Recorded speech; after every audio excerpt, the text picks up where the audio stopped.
to watch that happen because I got into science for the science. I didn't get into it for the politics. And both men and women always empathize more with the female victim in those scenarios. There were people, staff at the university, including the executive dean of the school I was working in. They were sort of scheming to cancel. To be honest, I'm glad to be out of that toxic environment and move on to other things. It's what a lot of people will call gynocentrism. It's a broad societal concern more for girls and women than boys and men. Today I have a very special guest. So I'm going to introduce James L Nuzzo. Born and raised in Pennsylvania, a course in anatomy and physiology in high school inspired him to combine his interest in sports and weightlifting with a study of how the human body works. He went on to obtain his bachelor's and master's in exercise science and incidentally also a certified strength and conditioning specialist. He moved to Sydney, Australia to pursue a PhD in physiology at the University of New South Wales, where his thesis examined how strength training affected the way brain and nerves communicate with our muscles to make them stronger. As of now, he conducts research in many areas, including scientometrics, men's health sociopolitical narratives in exercise science, and the history of strength training and research. Dr. James, it's a pleasure to have you with us today. Thank you for having me. Great. So, James, I'll jump right into the topics that is of great interest to you and me and the audience as well. I think more than the audience, I am very fascinated with the topics that you research, that it would require multiple sessions, but I'll start with the first one. Yeah. How the human body works was sparked by one single class in your high school. What specifically sparked this sudden curiosity and interest that you decided to study the human body? What went through your mind? Well, I guess it was very just kind of selfish or personal. I was an athlete in high school, and I was interested to know how I could make my own body perform better through off-season training programs in the weight room, through, what's the best type of way to get faster? Is it to do plyometrics off of jumping on and off of boxes? Is it to do heavy squats?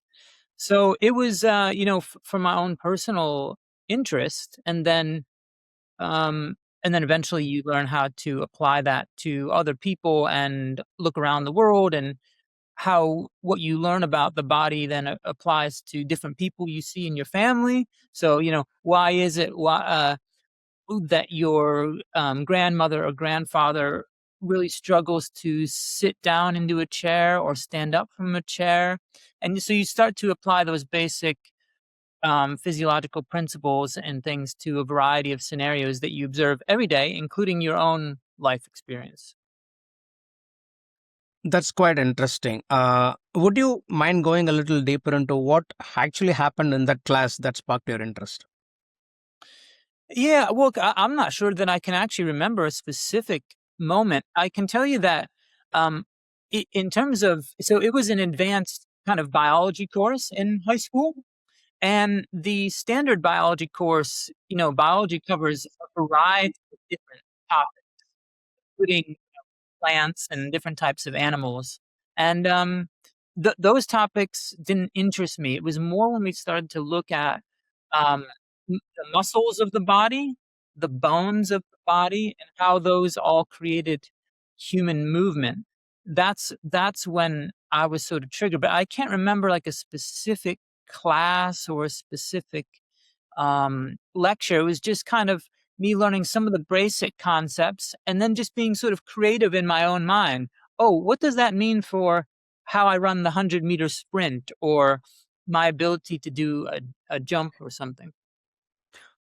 Okay, so basically you wanted to be an athlete and then you started observing people, their movement, and that was the fascination behind you continuing as an exercise scientist, I guess. Yeah, absolutely. Yeah. Okay, that's great. So it's not quite common for a scientist to suddenly, I wouldn't say branch off, but go a little, let's say, deeper or branch off into specifics of a specific gender in general, you in 2017, the after reading the ACSM's article on equity in physical activity, what went through your mind? I mean, thinking is one thing, but doing that is very different, particularly in a world which is largely considered gynocentric. I think we can all agree to that. And particularly with the feminist movement and cancel culture in every aspect of life, including personal and corporate life. Why did you choose men's health? Yeah, what happened in that scenario, that was the early days of what we call the DEI movement, the diversity, equity, inclusion, woke movement. And that was just when that was getting started, so around 2016, 17, it was starting to take off. And what happened was it came into my sort of area of expertise of exercise science, and that particular, paper or scenario you're referring to, when it came to the sex and gender aspect of that discussion, it was sort of saying that moving forward, we should really focus on efforts to get more girls and women physically active. But it wasn't really talking anything about boys and men. And I found that so the rationale behind that is because if you do population level surveys, like epidemiological work, you do find that in pretty much every country, girls and women are less likely to meet the physical activity guidelines. So their argument was they're less physically active than boys and men. Let's focus on them. Mm. And I disagreed with that. And I thought the way that they were approaching that particular issue uh, was inappropriate, and that's what got that particular debate that I had in the academic literature around that topic was what then sort of launched me into the men's health space, because I started to learn how biased things were against talking about boys and men's health. That's quite understandable. What I'm also trying to understand, James, is were you a bit, let's say, I don't know if afraid or feared is the right word, but considering how the world is organized into speaking anything about women in general or putting them down a little bit is considered sacrilege. Considering the situation and that you were in academics as well, where it plays a very large role, what went on your mind? Did you think that I'm still going to take it on because you thought it was unfair? Yeah, well, look, I'm sort of just a pure academic, so I'm interested in the truth. I'm interested in the actual ideas and understanding human nature and getting things correct. And for me, it was just a matter of the way you're approaching this problem in terms of the logic of your thinking. There's a flaw in the process of your thinking. And here, I'm going to point out what that is, and I think that's important because that's what this whole thing is about. We're supposed to be figuring out what the correct what the problem, identifying the causes of problems and then identifying solutions for them. But what I realized was happening is people were coming into science and putting this political layer over top of it, a layer of political activism, and I just couldn't stand to watch that happen because I got into science for the science. I didn't get into it for the politics. That makes a lot of sense. I think there were two very interesting statements that you made. One is that is factually you said women had lower physical activity compared to men. And then you found a lot of scientifically flawed arguments in the way the paper was written. Would you mind explaining in the national roadmap that ACSM had, what is it that you found scientifically flawed? Okay, so what they would the way that that was sort of presented, that argument from their standpoint was you look at different demographic groups, and what you find is that not every demographic group has the same participation level in physical activity. So if you split people by sex, or if you split them up by race or ethnicity, or by their age category, if you categorize people these different ways, what you find is that different groups of people are more likely to be physically active than other groups. So what they said is our goal is to get everyone at an equal level. So in the case of the sex and gender, the men a greater percentage of men meet the activity guidelines, and that's where they're saying, oh, we need to bring the women up to the men's level in terms of how many women meet the guidelines.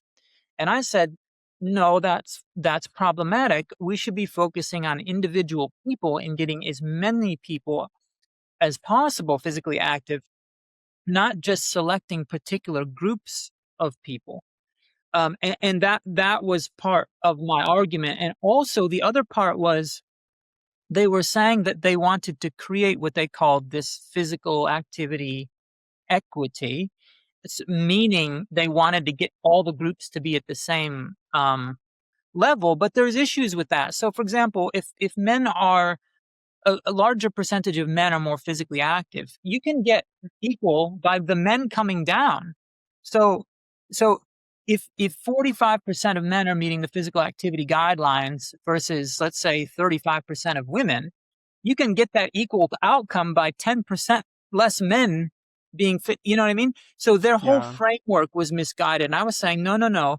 Stop dividing people up into groups like this. Like, you can do it a little bit for purposes of kind of describing things, but no, we need to focus on getting more people. It doesn't matter who it is, just everyone more physically active.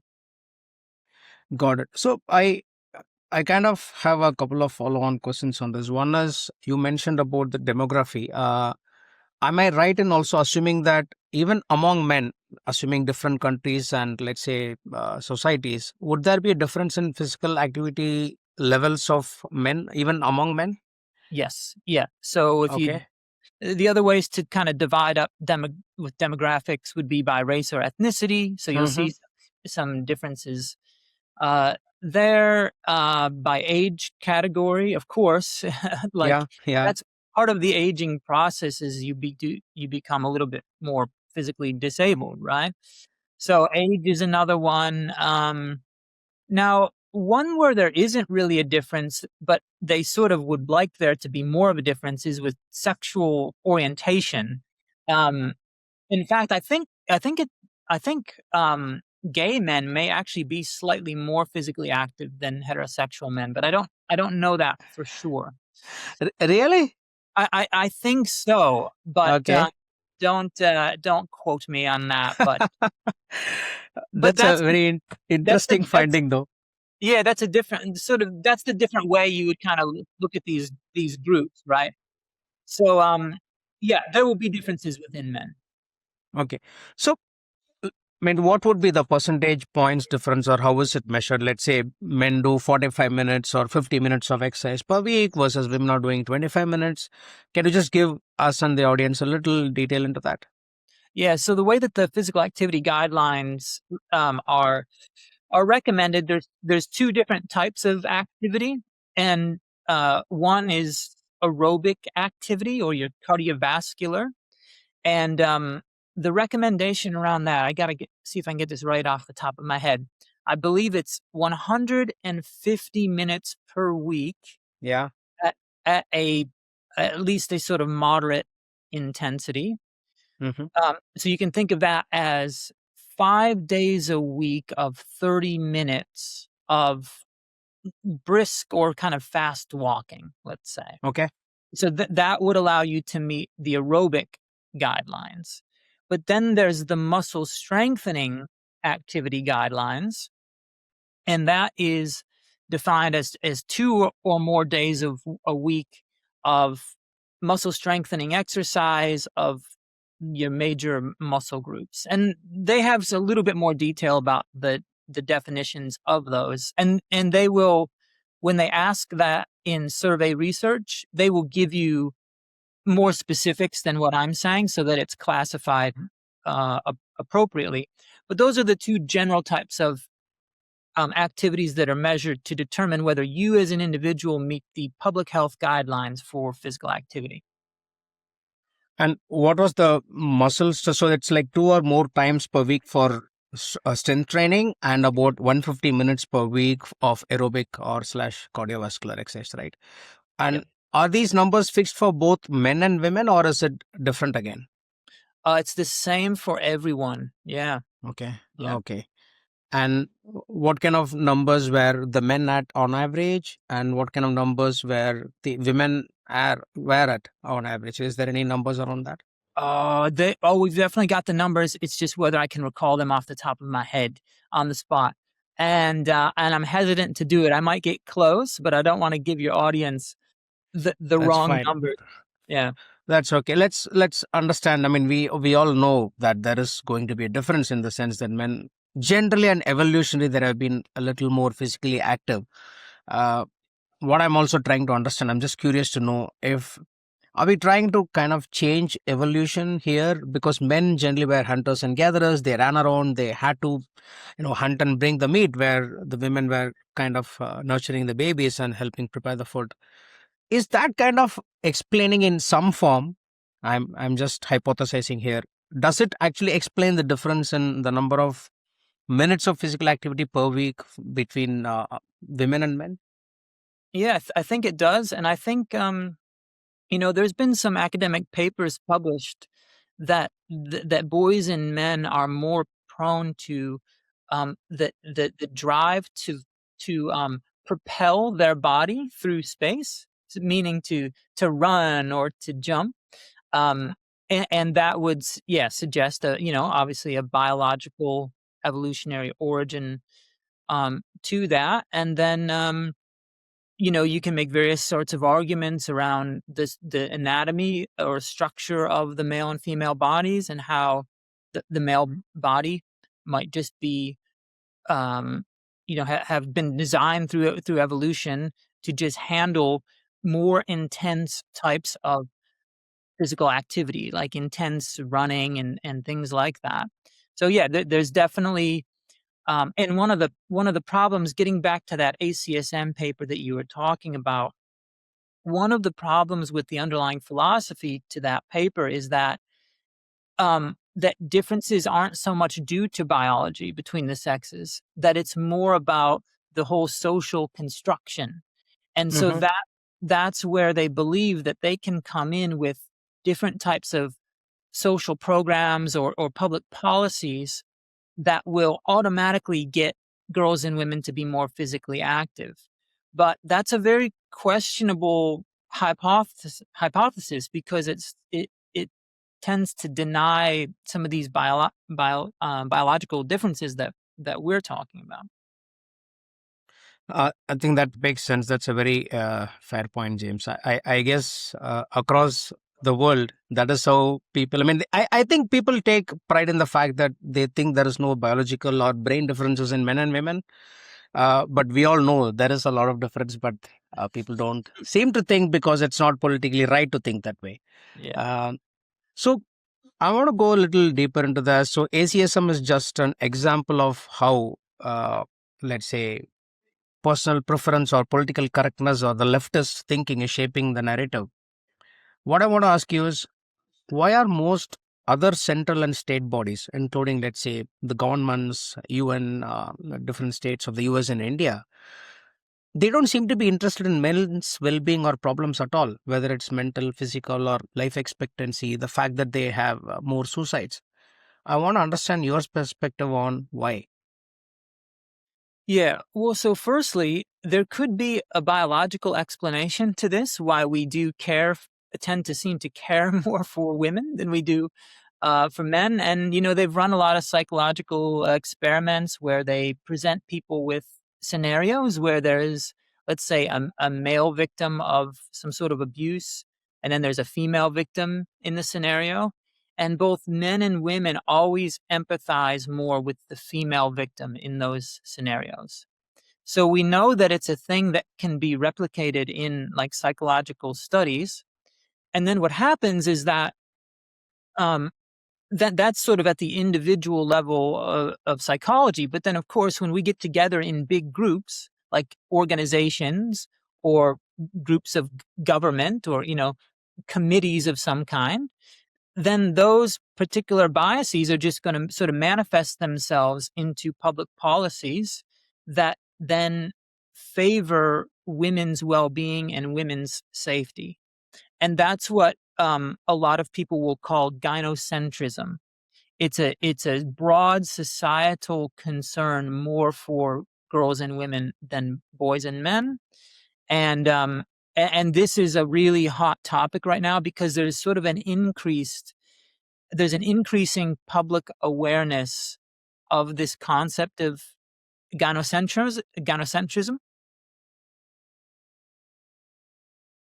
I think I have two thoughts that's running in my mind as you explained this. I think one is from a evolutionary angle that you explained. In general, woman's life was also more important because she could pass on the genes. I mean, you just needed very less men to impregnate the women, and humanity would still continue. I think that's one plausible explanation, which I think is quite right. But where it also affects me, just like it did you when you read these kind of articles, and you've been doing stellar research post that. When I look at my son and then I tell him the world is not going to treat you fairly, I feel quite bad because I have a son and I have a daughter. Mm. And the second thing is, you are not allowed to even say this these days because you're worried if saying this will get me fired from my current job. Yeah. Or would people socially ostracize me and think and label me as a misogynist? Yeah. I want to get your thoughts on this. Like, did these things kind of cross your mind too? And do you see this happening in your social circles and academic circles too?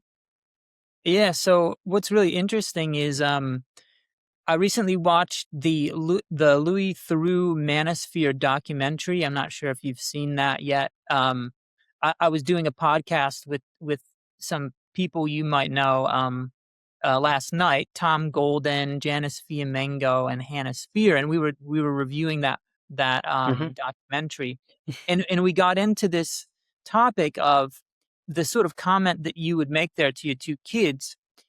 Some people would interpret that, including Louis Theroux in that documentary, as you kind of like hating on women in some way because you're giving, your son and your daughter sort of two different pieces of advice. And that is, you're right, that is being interpreted by some people as sort of hating on women or misogyny. And that's why, as you state yourself, people are afraid to say these things publicly because of getting canceled. And we know that cancel culture is happening, particularly in academia. I have people email me um, about being canceled because they know that I've been canceled. So they reach out to me to tell me their stories. And cancel culture is a byproduct of the feminization of institutions because women as a group are more likely to use social ostracism or cancellation as a mechanism to get rid of people that they think don't fit in their sort of inclusive environment. And so that is a lot of what is happening. And yeah, I feel sorry for you that you might be hesitant to speak out. There's a lot of people that feel that, unfortunately, and we have to if we've got to work our way through that because it's not healthy. I really think we should, and I'm glad that there is a little more awareness, and there are some brave souls today, these days, who are willing to speak up at the cost of offending a lot of people. I guess that's the cost of truth. Yeah. I want to understand. You mentioned about people emailing you about them getting cancelled and how they are kind of braving that. What's been your story of cancelled? I mean, would you mind explaining that? Yeah, I'll give a brief overview. I've written a very extensive piece on my Substack page called the Nuzzo letter, and it's called My Cancellation Story. Okay. Um, yeah, the quick version of it is that I had what's called an adjunct position at a university. Well, I had two positions. One, I was sort of research staff, and then that contract ended just naturally. And then, well, kind of naturally. And then I had an ongoing adjunct affiliation with the university. That position came up for renewal. These are very, this is an unpaid position. This is a sort of position where they keep me uh, kind of locked with different faculty at the university because the university benefits from that and I benefit from that relationship because I have various colleagues at the university. Well, they decided not to renew that adjunct position when it was time for it to be renewed. And it's a very surprising decision because those adjunct positions don't cost them anything. It costs Yeah. them little money, but they get a benefit out of it in that anytime I then go to publish a research paper in a journal, the university's name goes on that paper. So they get the name recognition that comes with my productivity.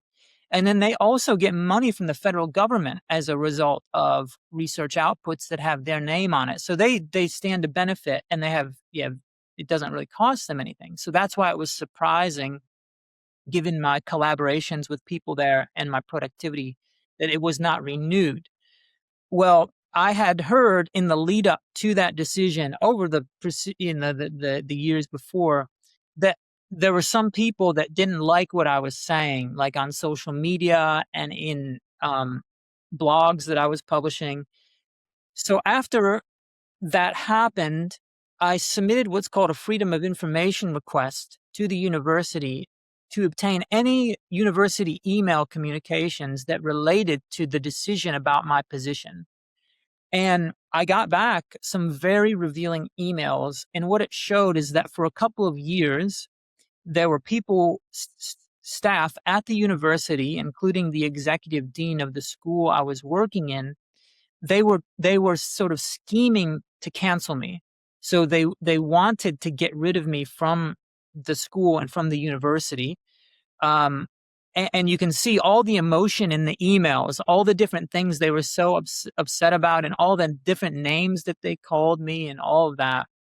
And then finally, when it came time to make the decision on whether to renew this position, that was an easy time for them to say, "Oh, look, we're just not interested anymore." So rather than actually cutting that position short, they just played it out. They just waited until that particular position expired and was up for renewal, and then they just said, "Oh, we're not interested." But what I found out is that really what it was a sort of a form of a cancellation. They had no intention of ever evaluating, my resume fairly again. Uh, that's extremely unfortunate. I mean, that must have hurt you a lot. Well, look, because I knew already going into that decision that there was some stuff happening behind the scenes, like people talking, because I have many friends there, like colleagues. So they're the ones that tell me all the stories, all the things they hear, right? And they had told me some things that were going on. And by the way, I'll give sort of an update of that story. There has been some internal sort of investigations into uh interpersonal workplace issues in that school. And canceling people is one of those issues, right? So they have a very toxic work environment there, with people trying to cancel each other, people just treating each other very poorly. So to be honest, I'm glad to be out of that toxic environment and move on to other things.